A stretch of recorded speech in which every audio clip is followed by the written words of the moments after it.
तो दोस्तों मैंने आपको एमका को लेकर जो लास्ट अपडेट दिया था वहां पर हम लोगों ने इस बात का डिस्कशन किया था कि एमका विमान के पहले प्रोटोटाइप का निर्माण कार्य एक्चुअली शुरू कर दिया गया है और इसकी जो टाइमलाइन बताई जा रही है वो कुछ इस तरह की है कि वर्ष 2026 के अंत तक या फिर 27 के एकदम ही शुरुआत में इसे रोल आउट कर दिया जाएगा और वर्ष 2028 में इसकी फर्स्ट फ्लाइट को कंडक्ट करवाया जाएगा। ये हमारी प्लानिंग है।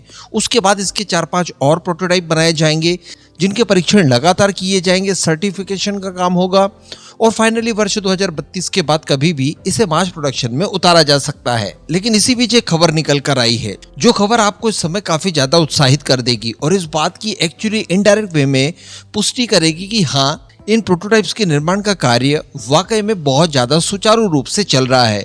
तो चलिए आगे जानते हैं क्या खबर निकल कर आई है। आप बस इसी तरह की वीडियोस के लिए चैनल को सब्सक्राइब जरूर कर दीजिएगा।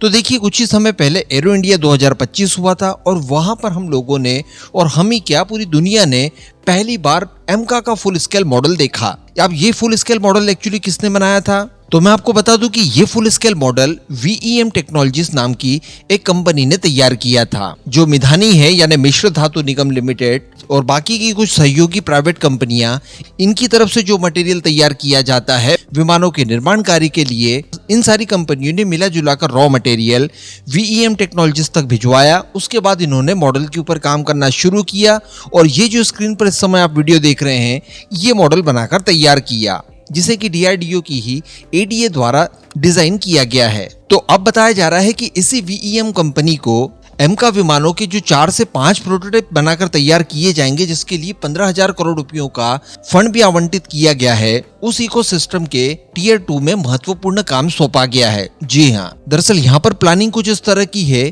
कि एमका विमान के प्रोटोटाइप के निर्माण कार्य टीयर वाइज करवाए जाएंगे, यानी टीयर 1, टीयर 2, टीयर 3 और संभवतः टीयर 4, टीयर 5 भी आएंगे।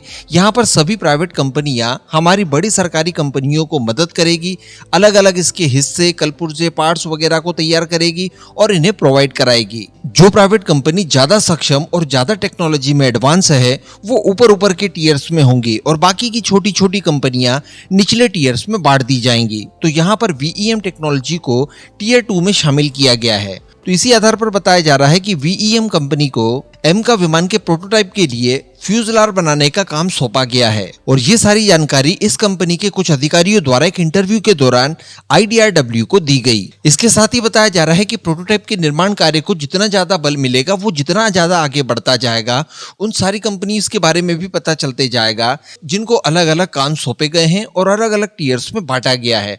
तो कहने का मतलब इससे भारत के अंदर एरोस्पेस से संबंधित जो इकोसिस्टम है वो काफी ज्यादा प्रबल हो जाएगा। अब स्पेशली VEM टेक्नोलॉजीज की बात की जाए तो ये एक बहुत ही बड़ी और विश्वसनीय कंपनी है डिफेंस के सेक्टर में। भारत के अंदर इस कंपनी को एरोस्पेस का अच्छा खासा अनुभव है और ये LCA प्रोग्राम में भी यानी हमारे तेजस परियोजना में अपना महत्वपूर्ण भूमिका निभाती है और जो LCA तेजस का सेंट्रल फ्यूजलार है उसका निर्माण कार्य यही VEM कंपनी करती है। तो अल्टीमेटली जिस तरह का प्लान तैयार किया गया था एमका के लिए वो सक्सेसफुल होते हुए दिखाई दे रहा है। ये सारी चीजें और ये सारी पुष्टियां इस बात का प्रमाण है। हम सभी लोग मिलकर इन सारी प्राइवेट और सरकारी कंपनीज के लिए शुभकामनाएं भेज सकते हैं कि जल्द से जल्द वो एमका के निर्माण कार्य को पूरा कर दे और हम एक्चुअली वास्तविक एमका का पहला प्रोटोटाइप देख पाए। इस पूरे मुद्दे पर अब आपका क्या मानना है नीचे कमेंट करके जरूर बताइएगा।